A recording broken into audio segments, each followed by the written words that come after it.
GMCQ number 23।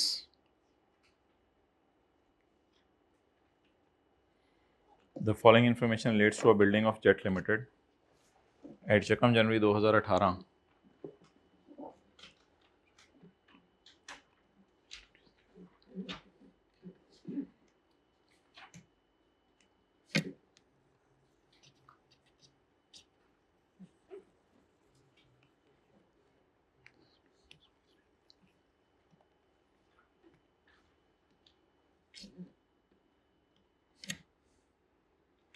At 1st January 2018, the carrying amount of building exceeded its tax base by 1275.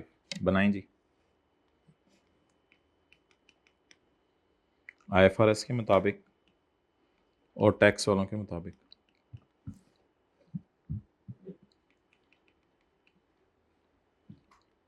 Carrying amount of building exceeded its tax base by 1275। सही जा रहा है? मेरे ख्याल से पढ़ लें, अगर फिर नोट करने की ज़रूरत पड़ी तो नोट कर लीजिएगा। वैसे तो इजी है। हमारे साल टैक्स डेप्रिसिएशन कितनी है? 750। और अकाउंटिंग डेप्रिसिएशन तो बताएं। टैक्स डेप्रिसिएशन और अकाउंटिंग डेप्रिसिएशन उल्टी तो नहीं लिखती? नहीं। On 31 December 18 JL increase the carrying amount of building by 375 on account of revaluation. इसको जरा देखें तसल्ली से। Date, description, asset, revaluation, surplus, P&L, tax और net surplus. GL increased the carrying amount by 375. Is it surplus or revalued amount? Excellent. Increase carrying amount by 375. So that's why carrying amount and revalued amount. So it is revaluation surplus. कितना? 375। और कुछ नहीं लिखा हुआ तो फिर पुराना कोई लॉस तो पड़ा नहीं होगा, ये पहली दफ़ा ही सरप्लस होगा। तो 375 P&L में कुछ भी नहीं जाएगा। इसको कर दें 32% रेट लगा के 120 255। एंट्री बोलें। Plan debit, DTL credit, surplus इन OCI। फिलहाल मैं कौन सा अकाउंट बना रहा हूं इन तीनों में से? प्लांट वाला, DTL वाला या सरप्लस वाला? पता नहीं, मुझे तो कुछ और नजर आ रहा है। कौन सा अकाउंट बन रहा है अभी? PP का अकाउंट बन रहा है ना। तो प्लान डेबिट कितने से? 375 करें।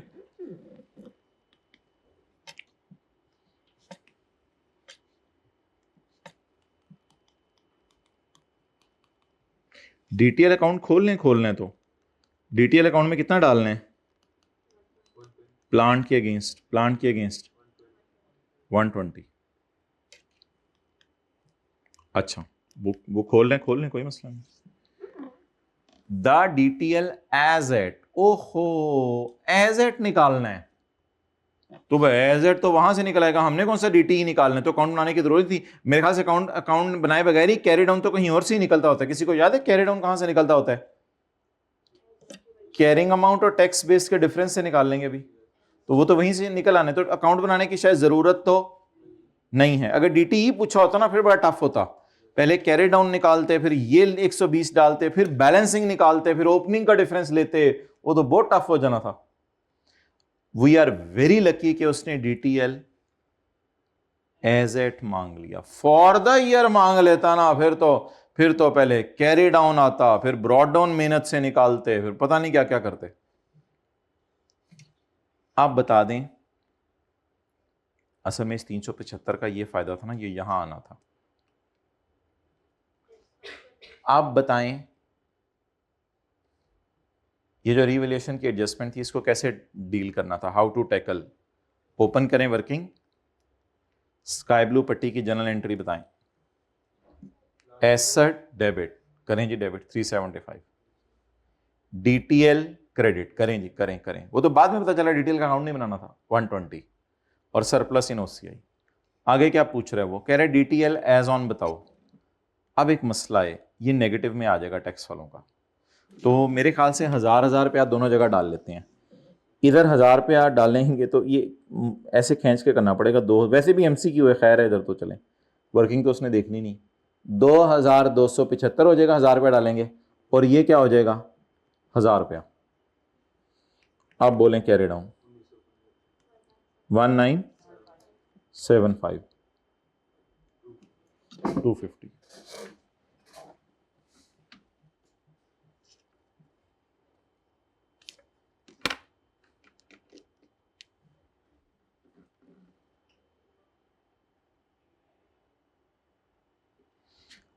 आप बोलें वो वर्किंग हम करते हैं, डेफर टैक्स लाइबिलिटी स्लैश 31 दिसंबर 2018।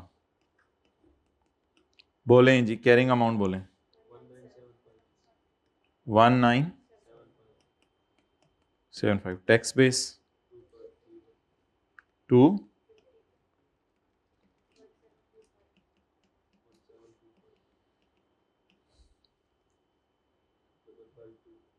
55 2। ये ऑप्शन टिक कर दें, option D.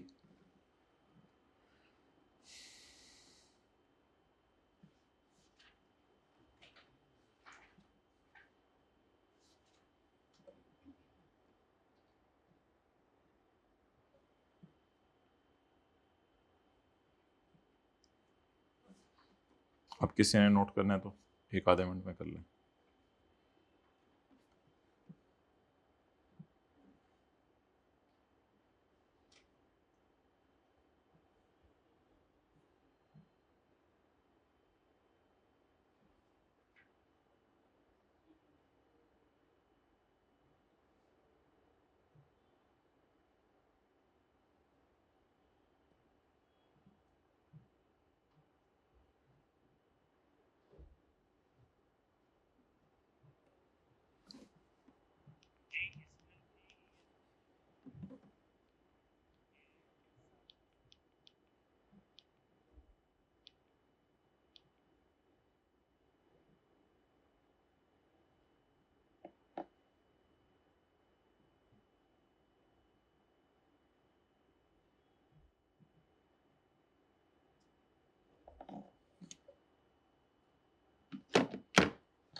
Done, okay.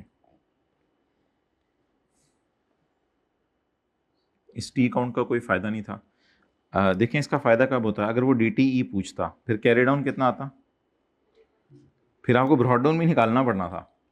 Brought down ऐसे निकालना था कि 2275 और 1000 का डिफरेंस लेके ब्रॉड डाउन निकालना पड़ता, और फिर वो पूरा DTE बैलेंसिंग आता। लेकिन चलें, अल्लाह का शुक्र है वैसी बचत होगी। चलें आगे।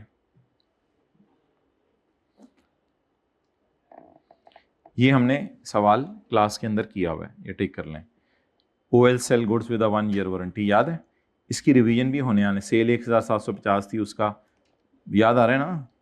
ये पास पेपर क्वेश्चन 10 है ना, लिख लें पास पेपर क्वेश्चन 10। उसने उसका आई कैप से MCQ पूरे नहीं हो रहे थे तो उसने ये डाल दिया, दोनों दफ़ा वही डाला है, फिगर्स भी चेंज नहीं की।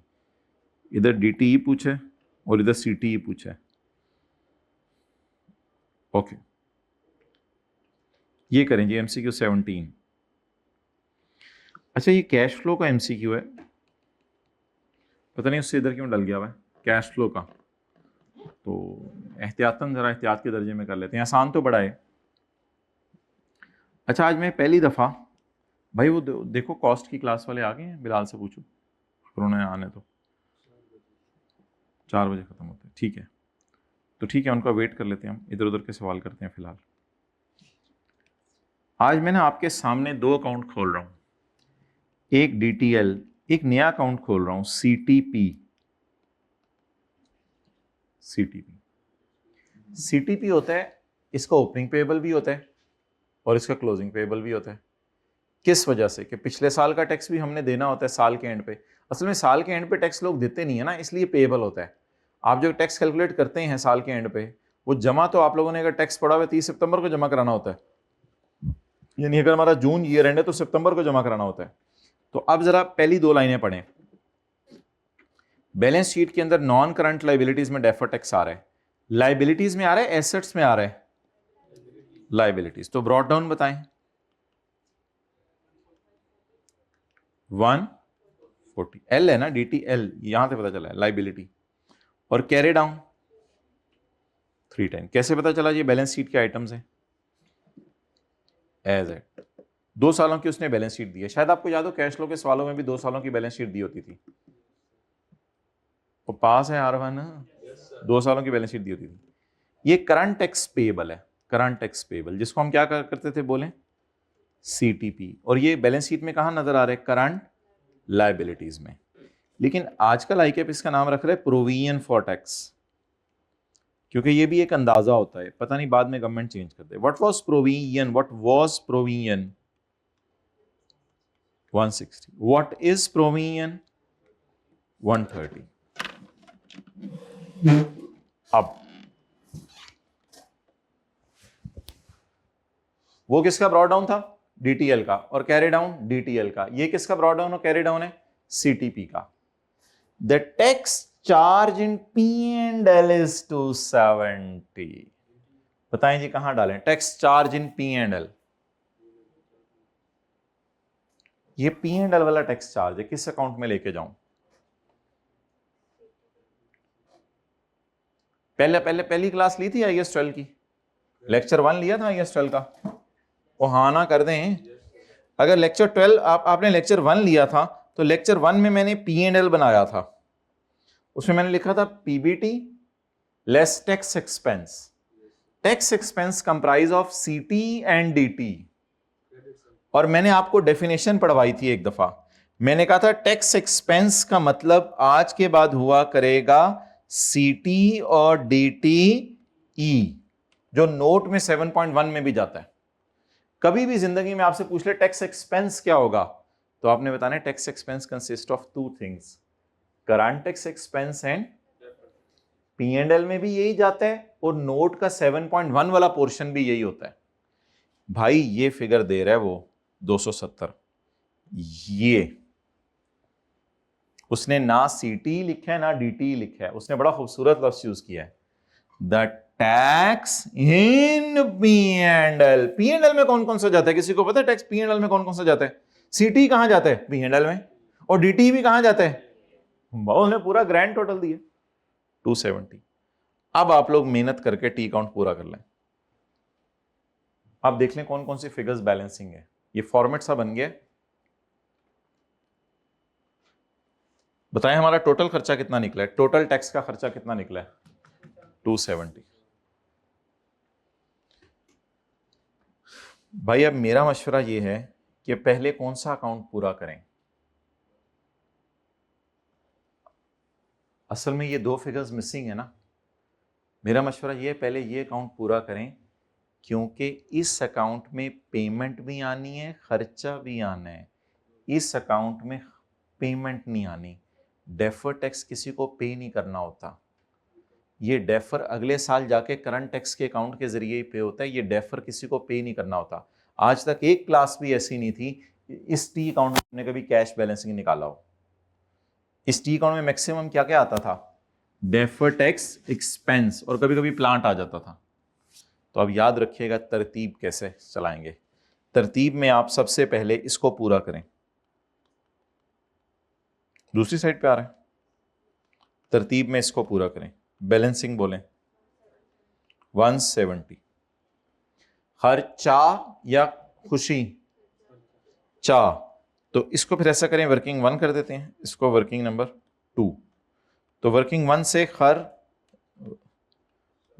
से खर्चा निकल आया कितना? 170। आप बताएं सोच के इस बिजनेस का CT कितना होगा? बैलेंसिंग निकाल लेना, बैलेंसिंग निकाल लें। बैलेंसिंग इस बिजनेस का CT कितना होगा? 100। अब CT कहां लेके जाऊं? CTP के अकाउंट में साइड बता दें, बिल्कुल जिस तरह एक्रूवल्स के टॉपिक में आपने पेएबल्स के अकाउंट्स पढ़े हैं, opening payable, closing payable. Payable debit cash credit और खर्चा डेबिट पेएबल क्रेडिट। हर पेएबल अकाउंट क्रेडिटर की तरह बनता है, ये भी सुन लें आज। Brought down purchases cash carry down, क्योंकि क्रेडिटर अकाउंट बच्चों को बचपन में सिखा देते होते हैं। Brought down purchase cash carry down. तो ब्रॉट डाउन खर्चा पेमेंट उधर नहीं आनी थी, तो बताया करें किस अकाउंट को हमेशा पहले बैलेंसिंग लिया करेंगे, डेफर टैक्स को, क्योंकि उसमें पेमेंट बैलेंसिंग नहीं आनी। लेकिन इस अकाउंट में दो चीजें मिसिंग है। अब खर्चा कहां से लाएं? इसका नंबर रखते हैं वर्किंग जीरो। तो वर्किंग जीरो से बताएं कितना आया 100। आप बता दें हमारे साल पेमेंट कितनी है। यह है जी कैश फ्लो में कैश निकालने का तरीका। क्योंकि कैश फ्लो में एक लाइन होती थी टैक्स पेड, वैसे ये निकाली जाती थी टैक्स पेड की लाइन। मुझे लगता है ये अकाउंट FR1 में कराया जाता होगा कम से कम इतना, opening payable tax, closing payable tax और खर्चा और पेमेंट, ये अकाउंट इतना तो कराया जाता होगा मेरे ख्याल से। लेकिन डेफर टैक्स अकाउंट तब नहीं करवाया जाता था, लेकिन ये अकाउंट तो मेरे ख्याल से बनवाते होंगे टीचर। और ये चार चीजें आती होंगी इसमें। क्या नाम क्या रखते थे इस अकाउंट का FR1 में? Tax payable. टैक्स तो मैंने भी यही नाम रखा है, टैक्स पेएबल। लेकिन अब हम बड़े हो गए हैं तो करंट टैक्स पेएबल इसका नाम है। आप बोलें कैश बैलेंसिंग 130 ऑप्शन में कहां आ रहा है? नहीं आ रहा। The amount of tax paid was 130।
Done, आगे चलें।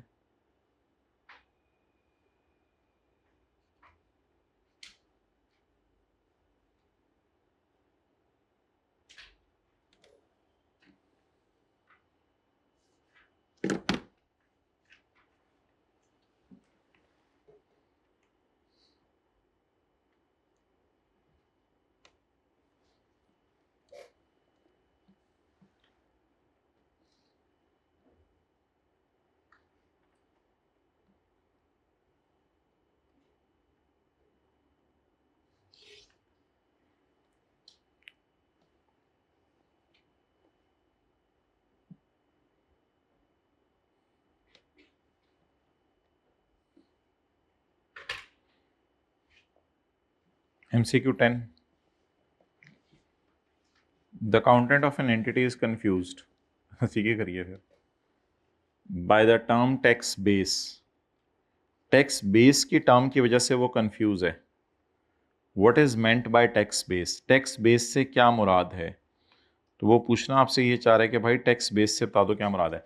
The amount of tax payable in future, नहीं। The tax regime under which entities, the amount attributed to an asset और the amount attributed to a liability for tax वालों की नजर में। ये जो डिडक्टेबल इन फ्यूचर, ये तो पता नहीं टेम्परेरी डिफरेंसेस और इस तरह की चीजें होती हैं। अब क्या है ये, इन्होंने आने नहीं आना? देखो वो क्लास हुई है, खत्म नहीं हुई भाई, देखो।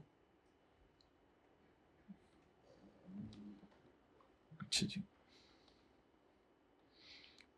मैं आगे पॉज कर रहा हूँ, आप हजरात जो है वो पॉज, अच्छा पॉज किए बगैर चले गए, ठीक है। आप हजरात इसको देखें।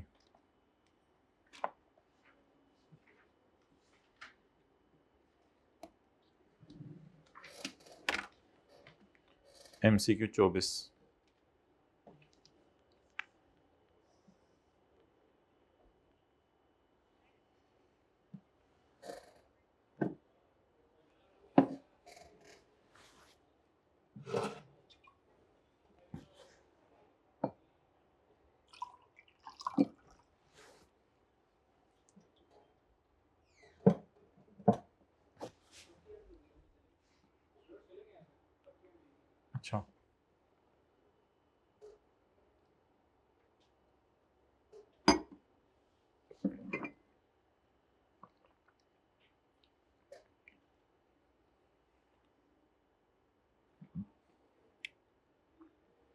विच of the following would not result in recognition of deferred tax liability slash asset?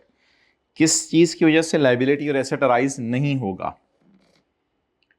Depreciation को अगर आप एक्सेलरेट कर दें टैक्स वालों की और अकाउंटिंग वालों के डेप्रिसिएशन को आहिस्ता आहिस्ता चार्ज करें, तो फिर बताएं होगा क्या? 100 रुपए को 1 रुपए डेप्रिसिएट किया और फिर लेकिन टैक्स वाले कहते हैं 100 रुपए तो फिलहाल 5 रुपए डेप्रिसिएट कर दो, तो एक्सेलरेट कर दिया डेप्रिसिएशन को।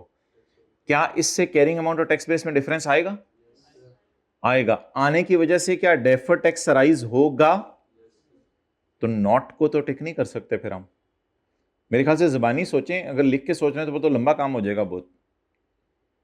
तो मेरे ख्याल से not result in deferred tax asset तो नहीं, बल्कि it will result in deferred tax asset. कहते हैं पीपी रीवैल्यू हो गया, लेकिन टैक्स वाले रिवैल्यूएशन को नहीं मान रहे। तो अभी सवाल किए हमने, पीपी रीवैल्यू हो गया और टैक्स वाले रिवैल्यूएशन को नहीं मान रहे, तो बिल्कुल कैरिंग अमाउंट टैक्स बेस में काफी अच्छा खासा फर्क आ गया इसकी वजह से। तो इससे तो डेफर्ड टैक्स आएगा, ये आया भी है, बल्कि हमारे सवाल में तो आया भी है। ये तो एक बड़ी वैलिड रीजन है डेफर्ड टैक्स के आने की।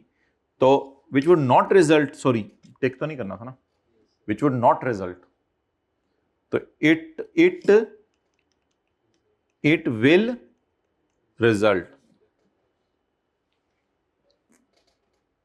आगे चलें, पढ़ें।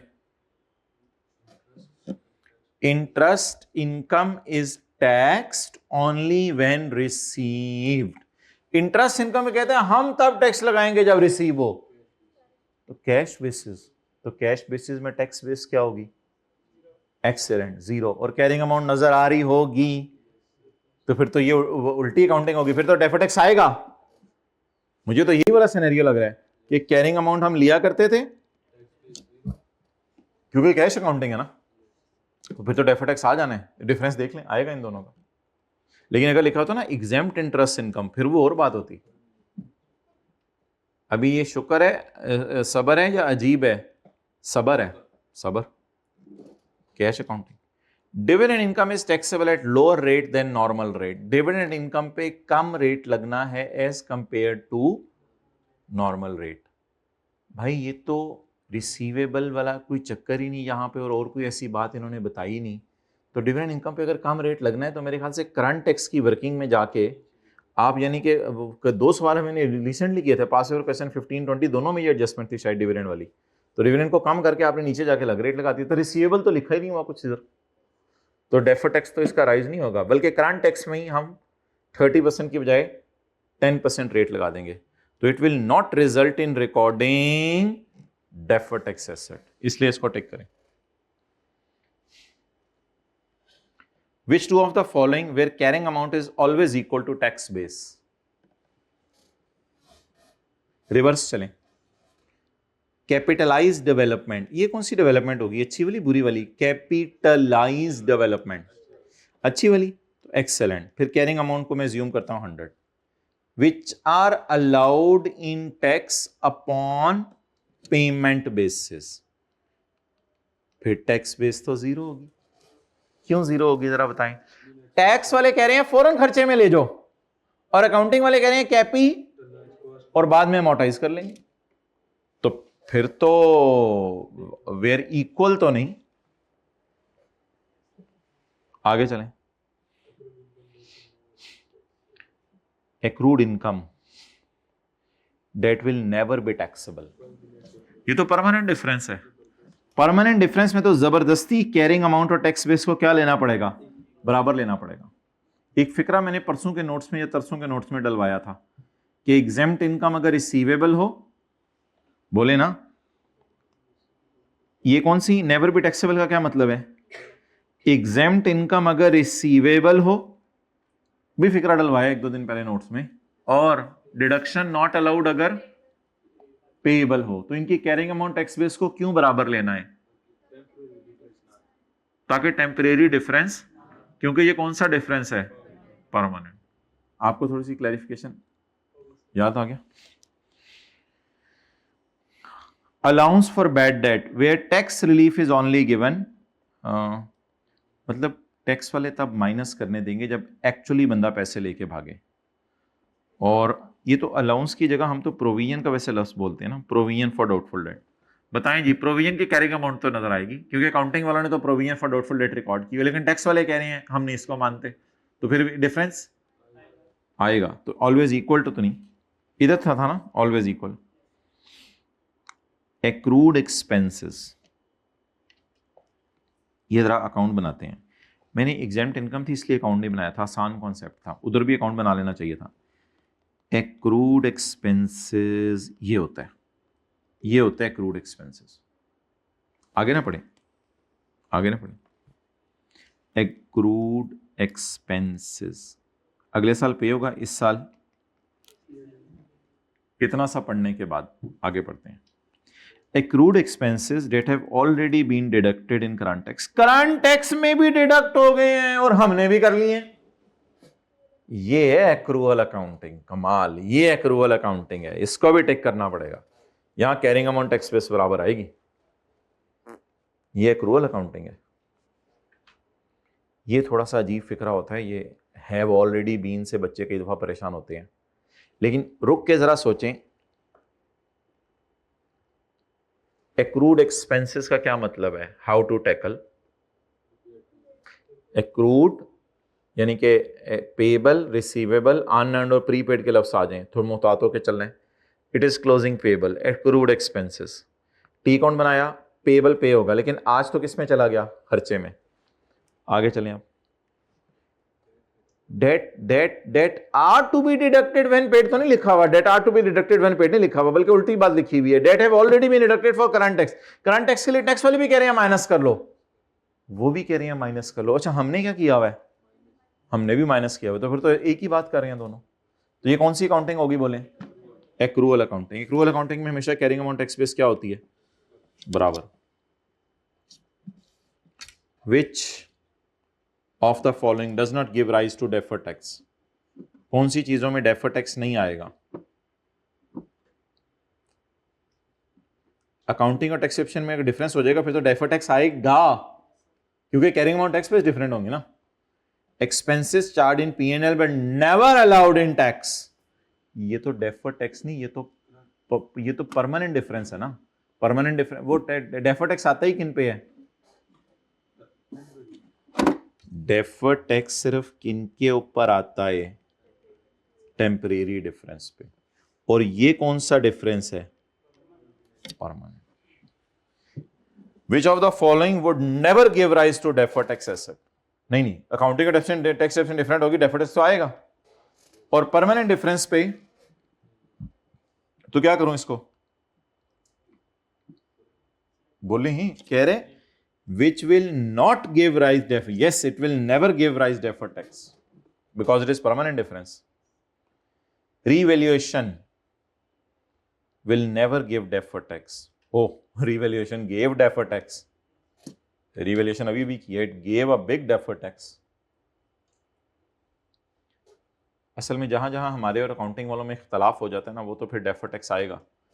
अनयूज्ड टैक्स लॉसेस तो डेफर्ड टैक्स कमाल का आता था, अनयूज्ड लॉसेस इनटू इतने percent is equal to deferred tax asset, इसी पे तो डेफर्ड टैक्स एसेट आता था, और किस पे आता था।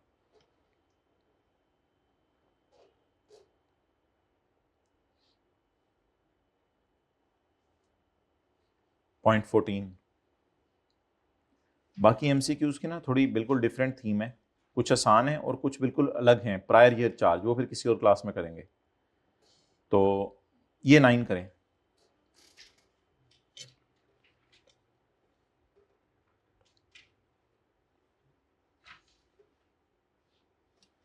On 2 January 2018 the carrying amount of non current exceeded the tax base by 850, वही वाला सवाल जो भी हमने किया है सेकंड लास्ट, तो अभी टी काउंट ना बनाएं, आसानी हो शायद। For the year 31 December 18 the entity claimed depreciation of 5 lakh. Entity claim कौन सी होगी, अकाउंटिंग वाला का डिप्शन, और टैक्स वालों की डिप्शन कौन सी है, नहीं उल्टा हो गया। टैक्स वालों की डिप्शन कितनी है, and charge depreciation of 4,15,000 financial statements. During the year the entity revalued a property, the revaluation surplus was 2,50,000। वो इसमें क्या मसला है, ये तो वही है, रिवैल्यूएशन सरप्लस फॉर 250। कितना है रिवैल्यूएशन सरप्लस, 250, और हमारे सवाल में थोड़ी देर पहले कितना था, 375, बट 250 इधर लिख के पूरा सवाल कर दीजिएगा। चलें आखिरी एमसीक्यू करें बस। जो अभी मैंने पहले खोला था इससे, 9 भी हो गया, 14,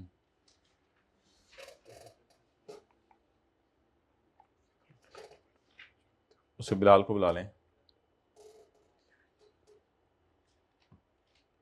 depreciation accelerated for tax purpose, depreciation accelerated for tax purpose, बताएं which of the following is not, which was the following will not give rise to temporary difference? It will give rise to temporary difference, it will give rise। अच्छा एक बात और याद रखिएगा, जब depreciation accelerate करते हैं ना टैक्स वाले, तो हमेशा टीटीडी आता है। क्यों? क्योंकि बुक वैल्यू टैक्स वालों की जो है बहुत जल्दी कम हो जाती है, तो कैरिंग अमाउंट बढ़ जाती है टैक्स बेस से। तो it will, development cost amortised in P and L, accounting वाले कह रहे हैं डेवलपमेंट को पी एंड एल में डालो, Aahista Aahista Aahista Aahista P and L में डालो। इसका मतलब ये अच्छी वाली डेवलपमेंट है। अकाउंटिंग वाले कह रहे हैं Aahista Aahista P and L में डालो, यानी फर्ज करें 100 रुपए है तो फिलहाल 10 रुपए डाल दो पी एंड एल में, कैरिंग अमाउंट 90।